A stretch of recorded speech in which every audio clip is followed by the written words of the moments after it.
doing something so important for our country, for our economy, and for getting us all working again and working well again. It's a tax reform that I think will make America strong and great again. Too few Americans are working, too many jobs are being shipped overseas, and too many middle-income families cannot make ends meet. This plan directly meets these challenges and the challenges also of business. It will provide major tax relief for middle income and for most other Americans. There will be a major tax reduction. It'll simplify the tax code. It'll grow the American economy at a level that it hasn't seen for decades. And all of this does not add to our debt or our deficit, but I'll also be discussing some of that at the end, because we have to make much better deals, we have to negotiate much harder, and we've got to make our economy strong. Changes for individuals will be at levels that you haven't seen in a long time. We're going to cut the individual rates from 7 brackets to 4. Simplification. 25%, 20%, 10%, and 0. If you're single and earn less than $25,000 per year, or married and jointly earn less than $50,000. So, very important. If you're single and earn less than $25,000, or married and jointly earn less than $50,000, you'll not pay any income tax, nothing. This eliminates very strongly and quickly the marriage penalty, very unfair penalty. It eliminates the AMT, which is the alternative minimum tax. It ends the death tax. It's a double taxation. A lot of families go through hell over the death tax. It reduces or eliminates most of the deductions and loopholes available to special interests and to the very rich. In other words, it's going to cost me a fortune, which is actually true, while preserving charitable giving and mortgage interest deductions, very importantly. It ends the current tax treatment of carried interest. Those are the hedge fund folks that I've been talking about for quite a while. They make a lot of money, carried interest. So it ends the current tax treatment of carried interest for speculative partnerships that do not grow businesses or create jobs and are not risking their own capital. Changes for business. Now, so important, because it's all about business. It's all about jobs. We have 93 million people in this country that are in serious trouble, that want to work, they can't work. So for business, no business of any size, from a Fortune 500 company to a mom and pop shop, to a freelancer living from gig to gig, will pay more than 15% of their business income in taxes. Big reduction. A one-time deemed repatriation of corporate cash held overseas at significantly discount, which coming back at a significantly discount, 10%. So it comes back discounted at a 10% tax rate and ends the deferral of taxes on corporate income earned abroad. Now, it's called corporate inversion. It's a huge subject. I've been watching politicians now for years. All talk, no action politicians. I've been watching them for years talking about bringing this money back. The number is probably $2.5 trillion. Everybody agrees it should come back. Republicans, Democrats, everybody. They can't make a deal. They don't know how to go about making a deal. The reason companies aren't bringing it back is the tax is onerous. It doesn't make sense to bring it back. And in fact, many companies are leaving the United States. They're leaving our shores to go and collect their money. They're actually moving out of the United States for two reasons. The taxes are too high, and because they have tremendous amounts of money that they can't bring back into this country when everybody wants them to bring it back in. It's called leadership. We will have that money brought back in. As an example, I have millions of dollars overseas. I can't bring it back into this country. We file papers. We've been doing this for a year and a half. You can't get it back in. So the money stays in other countries, and that's what happens. Not good for us. The level of leadership that we need to get things like this done is so important. But this is something, and I've been watching it for a long time, everybody agrees to. We also reduce or eliminate some business loopholes, many of them actually, and deductions made unnecessary or redundant by the new lower tax rate on business income. The tax rate now is so low that a lot of these deductions, which are complicated, which don't make sense, and which are unfair, are gone. And we phase in a reasonable cap on the deductibility of the business interest expense. So we are going to give you, we have a very complex set of papers that actually, if you know business, is not so complex. And we're going to hand them out right now to the press. And I think you'll see we have an amazing code. It will be simple. It will be easy. It will be fair. It's graduated. As you get up in income, you pay a little more. Some of the very unfair deductions that certain people have been given who make a lot of money will not be available any longer. But I actually believe they'll do better because I think the economy will grow. It'll grow rapidly. And we'll have something very special. Now, with all of that being said, and before we take some questions, we have to cut the costs of what's going on in this country. If you look at what we're doing and the money we're spending, I read where a washer, you know what a washer is? Nuts, bolts, and washer. To send from one state to another, it was a 19-cent washer, and it cost $900 and some odd thousand to send it from here to there. And there are many examples. Hammers that cost $800 that you can buy in a store for a tiny amount of money. We will run this country properly. There is so much money to be saved. We're reducing taxes, but at the same time, if I win, if I become president, we will be able to cut so much money and have a better country. We won't be losing anything other than we'll be balancing budgets and getting them where they should be. So this is a plan that's simple, that's a major reduction. I think people are going to be very happy. We've already had some very good reviews. I did the plan with some of the leading scholars and economists and tax experts that there are in this country. They love it.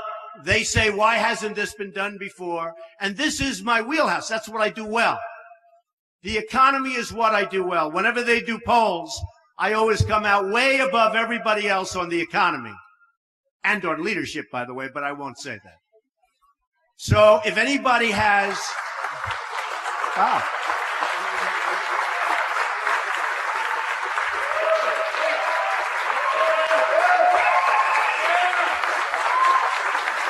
Thank you.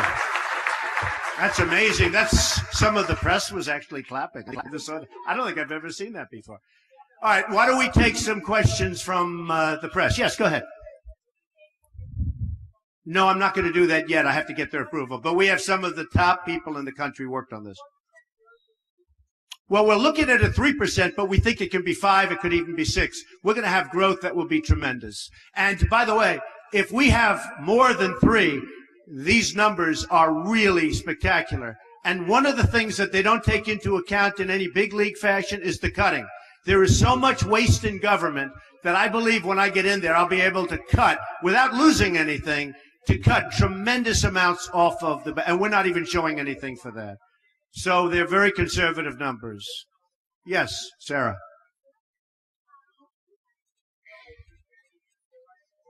Yeah. My taxes will, first of all, I'll have a much simpler tax statement. It'll be much simpler. When I do my return, my returns go up to the ceiling and beyond, which is ridiculous. And you spend millions of dollars at a high level on lawyers, accountants, and everything else. We want to simplify them to a tremendous level. The bracket of 25, the big difference is many of the loopholes and many of the deductions, which are old, have been there for years, are antiquated in many cases, or are put there because a lot of the people that get these deductions are contributed to Hillary, they're contributing to Bush, they're contributing to every candidate but Trump, because I'm not taking any money, I'm self-funding. And these people want these deductions. There will be people, we're reducing taxes, but believe me, there will be people in the very upper echelons that won't be thrilled with this. We're taking away deductions, and that's one of the reasons we're able to lower it. So yeah, this is actually a tax reduction. A big tax reduction, including for the upper income. I believe that the economy will do so well that even though they won't be getting certain deductions, which aren't fair for them to be getting, that they'll end up doing better. Okay, yes, go ahead.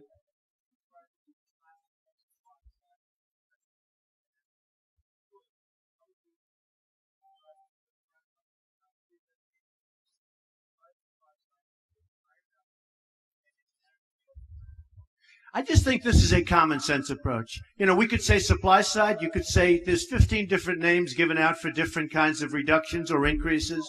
I don't think it's supply side or anything else. I think this is a common sense, well thought out tax proposal that's going to trigger the economy, going to make everybody go back and really want to work. It's going to create tremendous numbers of jobs. One of the other things that I'm coupling this with is if I become president, I'm going to renegotiate our trade deals. Because our trade deals are not sustainable by this country. Not sustainable. We cannot continue to let our jobs go to all of the different countries. There's not a country that we negotiate with that doesn't make a better deal. Everybody. We lose money with everything. I'm also going to renegotiate some of our military costs because we protect South Korea. We protect Germany. We protect some of the wealthiest countries in the world, Saudi Arabia. We protect everybody. We protect everybody. And we don't get reimbursement. We lose on everything. We lose on everything. So we're going to negotiate and renegotiate trade deals, military deals, many other deals that's going to get the cost down for running our country very significantly. I'm not showing a big number in that, but I believe that if I become president, those numbers are going to be massive. As an example, Saudi Arabia, they make $1 billion a day. We protect them. So we need help. We're losing a tremendous amount of money on a yearly basis, and we owe $19 trillion. I used to say 18 for the last 6-7 months. Now it's 19, and it's only going up. Yes, Tom?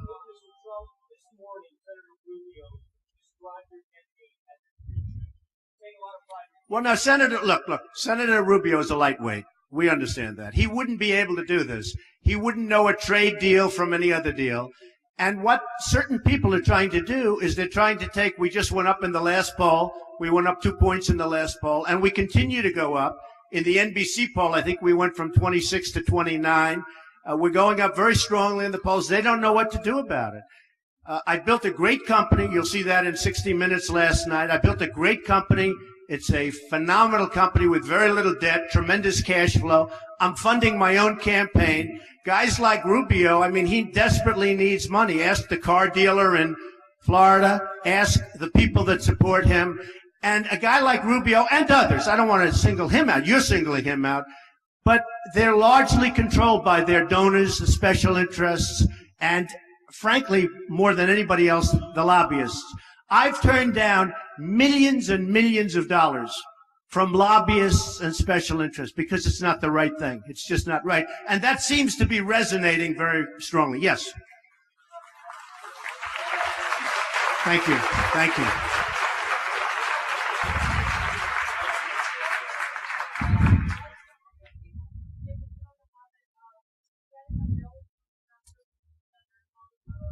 I negotiate. It's true, I do. I get bills from people and I negotiate. Well, is that a bad thing? The country should do that. Yeah, I would. I'd bring that same attitude to the White House. It's true. She said, I have a habit. When you get a bill, you call up and you negotiate. To me, that's a compliment. No, I want to take that thinking to the White House. I would bet you we could save 20% of our budget.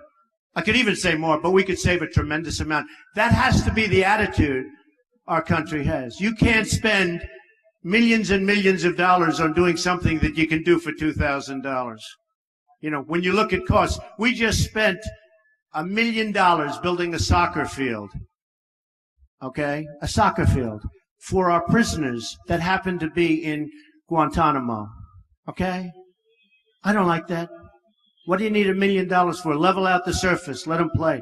If they have to play at all. Okay? What do you need to spend $1 million? We just spent, it's a story today, $1 million on a soccer field. How do you spend $1 million doing the soccer field? You have a level piece of land. Throw them a ball, let them play soccer. If they have to play at all, why are they playing soccer is my question. Okay. Yes, sir, go ahead. No, it's too long. You don't have time. You're not time. All right, go ahead. Why don't you go ahead? Right.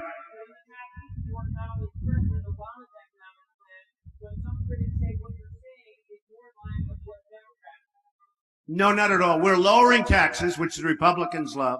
And I think one of the reasons I am doing so well in the polls, and one of the reasons I'm doing so well when it comes to the economy in all polls, is that this is the thinking. No, we're lowering taxes very substantially, we're simplifying, and we're getting rid of deductions that are actually obsolete, that certain people want to keep for certain reasons. So no, that's not true. Yes, sir, go ahead.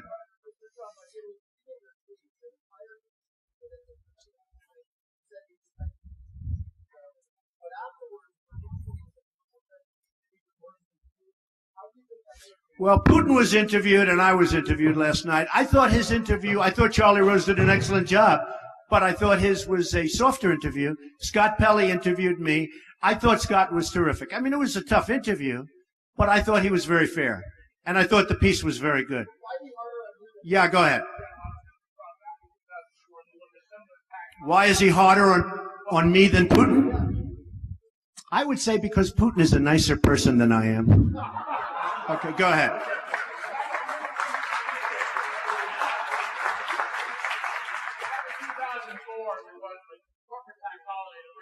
Right, right.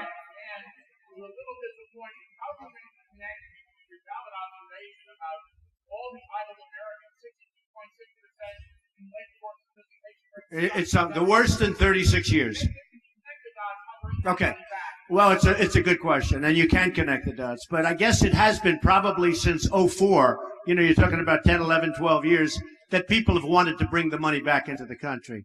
And again, it's called corporate inversion. And a lot of times the corporations are moving out and they're going to other countries, taking jobs. And now we have a really big problem because we have serious companies, very large, very prestigious companies, as you know. Obviously, you know something about business. But we have major companies looking to move out of the United States. You know, it used to be they'd move from New York to Florida, they'd move from New Jersey to Texas or whatever. Now they're talking about moving from the United States to Ireland and to England and to other places, to Spain, where they get treated differently and frankly better.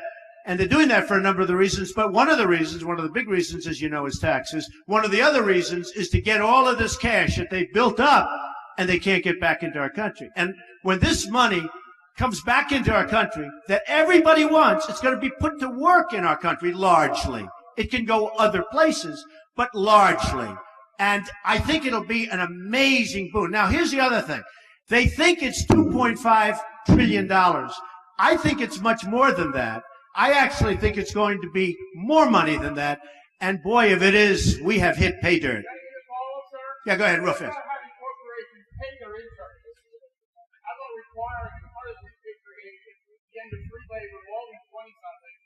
Well, you know, when you end the repatriation, when you get the money coming back in, beyond, tremendous things happen. Sarah, go ahead. Well, I'll be announcing that in the not too distant future. But I will tell you, I've been honest. I'm the only one that's honest about this thing. I watched Romney and I watched, I pay so much tax. I pay so much tax. I watch all politicians and they say, I fight like hell to pay as little as possible. Can I say that? I'm not a politician. I fight like hell, always, because it's an expense. And I fight. I have the best lawyers and the best accountants, and I fight and I pay. But it's an expense. And frankly, I would feel differently if this country were spending the money wisely instead of throwing it out the drain. Our country spends our money so stupidly. And I will tell you that I can speak for myself. I pay a lot of tax, but I fight like hell to make it as low as possible. But I would feel a lot differently if our leadership was such that I respected the decisions. All you have to do is look at a list of the things that our government is spending money on right now, and you don't feel so good about our country. Yes.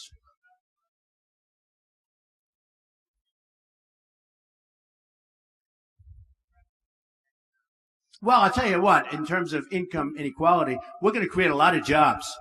Right now, we have a false 5.4, 5.3, 5.6. Every month is different. It is such a phony number because when people look and look and look, and then they give up looking for a job, they're taken off the roll. So the number isn't reflective. I've seen numbers of 24%. I actually saw a number of 42% unemployment. 42%. And it could be because when you're looking for a job and you go around and you look and you look and you fight and you want to work and you want to take care of your family, and then you can't get the job, and you know what I'm talking about because you're shaking your head, and you can't get the job, essentially, for statistical purposes, you are considered employed. So then I read, every time it comes out, I hear 5.3% unemployment. That is the biggest joke there is in this country. That number is so false. And people ask, how come Trump is doing so well and Carson and others? How come they're doing? You know why they're doing well? Because people are tired of political speak. They're tired of that. And the worst example of it, one of the worst example of it, is the phony unemployment rate. The unemployment rate is probably 20%. But I will tell you, you have some great economists that will tell you it's 30, 32, and the highest I've heard so far is 42%. There's anger out there at the job picture. Now, one other thing. With that being said, China, Japan, Mexico, Brazil, these countries are all taking our jobs like we're a bunch of babies. That will stop. People will treat us fairly if I become president. We are losing our jobs. We're losing our base. We're losing our manufacturing. All of that will stop. Yeah, go ahead. Well, this is number one, it's simplification. Number two, what I'm really doing is the big picture, because corporations now are going to start having an incentive to create jobs. They're going to have an incentive also to stay in this country. They're going to spend, well, if they provide bigger dividends, people are going to have more money to spend. So that's not so bad either. If a corporation gives out a bigger dividend, that's great. Mr. Jones gets a bigger dividend, he's going to have more money to spend in the economy. So that's good. Yes, ma'am. Should Christie what?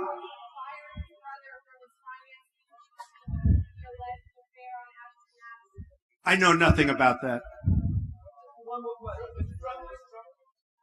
Yeah, go ahead.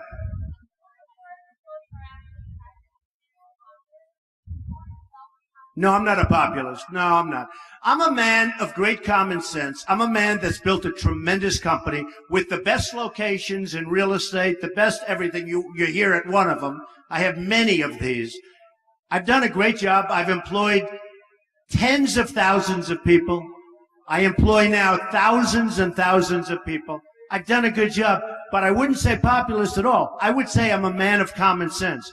I'm cutting taxes. I'm going to create a lot of jobs. I'm going to get rid of a tremendous amount of waste. And I'll tell you what, The waste that I get rid of, is going to have a huge impact, and I'm not even putting that in my numbers. So I think it's going to be terrific. All right, how about one more question? Go ahead. Yes, the motor industry. That's a beautiful way of describing it. The motor industry. Where are you from? England. I love oh, what a beautiful accent. No, I want to get the industry, we call it the automobile industry, but I want to get the automobile industry to build factories here. As you know, Ford is building a $2.5 billion factory in Mexico. Mexico also took a big plant out of Tennessee, and Tennessee thought they were going to get it, and they didn't. I want the motor companies, as you would say, or the automobile companies, to build their plants in the United States. I don't want Nabisco leaving for Mexico or any place else. I want these companies not to leave Chicago, not to leave Michigan, not to leave New Hampshire and Iowa and South Carolina and all of these places where they're leaving and they're going to other countries. I want them to stay here, and they will stay here, and they'll be so happy. Ladies and gentlemen, thank you very much. It's been a great honor.